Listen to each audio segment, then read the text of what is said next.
बार की बात है। रघु रोज की तरह आज भी सूरज निकलने से पहले ही उठ जाता है और हाथ में कुल्हाड़ी पकड़कर जंगल की ओर चल देता है। इस तरफ तो मैं रोज ही लकड़ियां काटता हूँ, आज क्यों ना जंगल के दूसरी तरफ जाया जाए, वहाँ मुझे बड़े बड़े पेड़ मिलेंगे तो लकड़ियां भी ढेर निकलेंगी उनसे। रघु कंधे पर कुल्हाड़ी रखकर जंगल की दूसरी तरफ निकल पड़ता है और पेड़ों को काटकर उनसे लकड़ियां इकट्ठी करने लगता है। जब रघु पेड़ को काट रहा था तभी उस पेड़ से अचानक खून निकलने लगता है। खून देखकर रघु डरने लगता है और हैरान भी हो जाता है। पेड़ से खून? ये पेड़ से खून कैसे निकल सकता है? इस पेड़ में खून कहाँ से आया? हे भगवान, ये कैसे संभव है? एक पेड़ में खून कैसे हो सकता है? जब रघु पेड़ के अंदर झांक कर देखता है तो हैरान रह जाता है। अब समझ में आया सब कि ये जो खून था वो पेड़ का नहीं था, ये तो इस सांप का था जो मेरे हाथों मारा गया।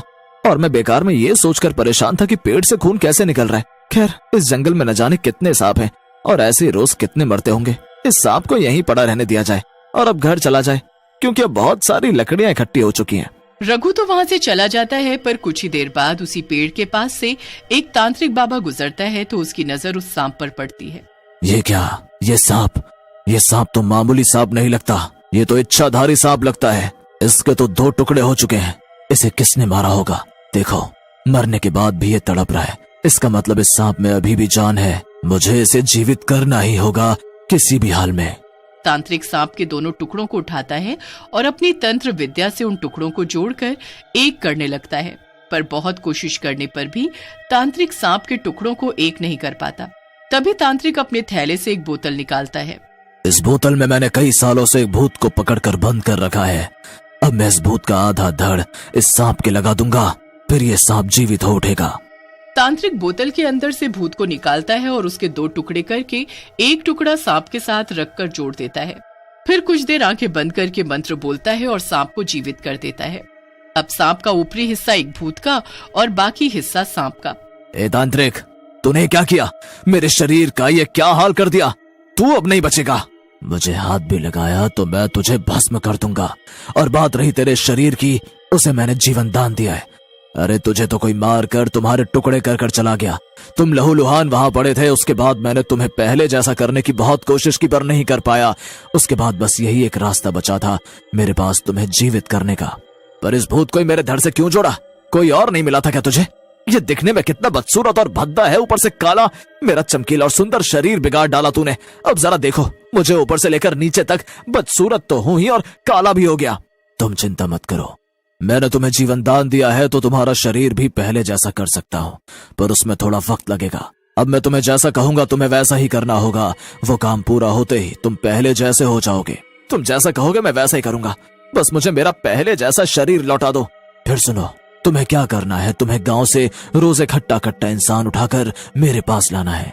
उसके खून से ही मैं तुम्हारे लिए पूजा करूंगा। और हाँ, जब भी मैं ये पूजा करूं तुम मेरे आसपास भी नहीं रहोगे, मुझे पूजा करते वक्त नहीं देखोगे। जाओ, अब अपना काम करो। भूतिया सांप जाकर गांव में घुस जाता है और इधर उधर तबाही मचाने लगता है। वो क्या है? अब ये गांव में कौन सी बला घुसी है? ये तो भूत है। भूत नहीं, सांप है वो। मतलब वही है कि सांप भी है और भूत भी। ये कोई भूतिया सांप है। देखो देखो, वो कितना काला है। तुम्हें पता है काला सांप बहुत जहरीला होता है, उसका काटा कोई इंसान बचता नहीं। यहाँ खड़े मत रहो, अब अपनी अपनी जान बचाओ, भागो। तभी भूतिया सांप पांडु को अपने हाथों में उठा लेता है। बचाओ बचाओ, मुझे बचाओ, ये भूत से मुझे बचाओ, मुझे जाने दो, छोड़ दो। मैंने तुम्हारा क्या बिगाड़ा है जो तुमने मुझे पकड़ लिया? भूतिया सांप पांडु को उठाकर तांत्रिक के पास ले जाता है। तांत्रिक पांडु की बलि चढ़ाता है और उसे मार देता है और फिर उसके शरीर का खून निकाल कर पी जाता है।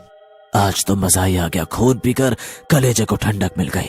बस ऐसे ही मुझे ताजा ताजा खून मिलता रहे, फिर उसके बाद सुबह होते ही भूतिया सांप तांत्रिक के पास पहुंचता है।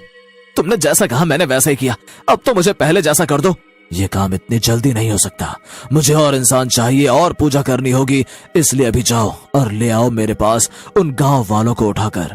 भूतिया काला सांप पहले की तरह होने के लिए व्याकुल हो रहा था, इसलिए वो गांव के भोले भाले लोगों को उठाकर तांत्रिक के हवाले करता जा रहा था और तांत्रिक उन सभी लोगों को मारकर उनका खून पीता। गांव के लोगों को भूतिया सांप का डर हर वक्त रहता था। वो भूतिया सांप मेरे जवान बेटे को उठा ले गया और मैं उसे बचा भी नहीं सका। मेरे बच्चे के साथ उसने क्या किया होगा, पता नहीं वो जिंदा भी है कि नहीं। काका ऐसे क्यों बोलते हो, उसे कुछ नहीं होगा। ये आफत पता नहीं कहाँ से आ गई है इस गांव में। वो भूतिया सांप क्यों लोगों को उठाकर ले जा रहा है? किसी ने उसका क्या बिगाड़ा है जो वो ऐसा कर रहा है? अगर अब के अब वो सांप इस गांव में आया तो मैं इस कुल्हाड़ी से उस सांप के 2 टुकड़े कर दूंगा। मुझे लगता है जैसे तुम सब मेरी ही बातें कर रहे हो। क्यों, सही बोला ना मैंने? सोमनाथ भाई, अब करो इस सांप के 2 टुकड़े अपनी कुल्हाड़ी से। अभी थोड़ी देर पहले तो तुम बड़ा चीख चीख कर बोल रहे थे कि मैं उस सांप के टुकड़े टुकड़े कर दूंगा। अब करो इसके टुकड़े। चुप करो तुम, वो तो मैं ऐसे ही बोल रहा था। अच्छा, तो तुम मेरे टुकड़े करोगे? मेरे टुकड़े करने से पहले तुम अपने आप को तो बचा लो। वो भूतिया सांप सोमनाथ को उठाकर ले जाता है और तांत्रिक के हवाले कर देता है। कई महीने बीत गए। भूतिया सांप अब तक गांव के आधे लोगों को उठा उठा कर तांत्रिक के हवाले कर चुका था। उस तांत्रिक ने जैसा कहा मैंने बिल्कुल वैसा ही किया, पर मेरा शरीर पहले जैसा बिल्कुल भी नहीं हुआ। ये तांत्रिक कब मुझे मेरा शरीर देगा? भूतिया सांप बहुत परेशान था। वो रात के वक्त ही तांत्रिक के पास जाता है, पर तांत्रिक को देखकर वो बहुत हैरान रह जाता है, क्योंकि तांत्रिक जंगल में कोई पूजा नहीं कर रहा था। वो तो एक इंसान को मारकर उसका खून निकाल कर पी रहा था। बस एक दिन और फिर मैं अमर हो जाऊंगा, हमेशा हमेशा के लिए। उस सांप को मैंने कैसे बेवकूफ बनाया। उसे लगता है कि मैं ये सब उसके लिए कर रहा हूँ। नहीं, ये सब तो मैं अपने लिए कर रहा हूँ। इन इंसानी खून को पीकर मेरे अंदर ताकत आती है और अब मैं इस बूढ़े शरीर से भी छुटकारा पा जाऊंगा। ये इंसानी खून मुझे हमेशा हमेशा के लिए जवान कर देगा। ये तांत्रिक मुझे कितने दिनों से बेवकूफ बना रहा था और मुझे इसकी चालाकी का जरा भी अंदाजा नहीं हुआ। पर अब नहीं, मैं सब जान गया हूँ और इस तांत्रिक को मैं इसके इरादों में कामयाब नहीं होने दूंगा। भूतिया सांप तांत्रिक के सामने जा खड़ा होता है। तांत्रिक, तूने अभी जो कहा वो मैंने सब सुना, और ये सब सुनने के बाद मैं तुझे तेरे इरादों में कामयाब नहीं होने दूंगा। झूठा फरेबी तांत्रिक, अमर तो मैं होकर रहूंगा चाहे जो हो जाए। और मैंने तुम्हें धोखा दिया, झूठ बोला, उसका मुझे जरा भी अफसोस नहीं, क्योंकि वो सब मैंने अपने लिए किया। अब सब पता चल ही गया तो तू मुझे मेरा शरीर का आधा हिस्सा वापस कर दे। वो तो मैं तुझे नहीं दूंगा, क्योंकि वो आधा हिस्सा जब तक मेरे पास है तुम मेरा काम करते रहोगे। बस फिर क्या था। भूतिया सांप गुस्से से और ज्यादा काला हो जाता है, क्योंकि अब सांप बहुत जहरीला हो चुका था। तांत्रिक और भूतिया सांप में हाथापाई होने लगती है। सांप तांत्रिक को काटता है, पर तांत्रिक पर उसके जहर का कोई असर नहीं होता। लड़ते लड़ते सुबह हो जाती है और वो दोनों लड़ते लड़ते गांव में पहुंच जाते हैं। तांत्रिक और भूतिया सांप को लड़ता देख पूरा गांव वहां इकट्ठा हो जाता है।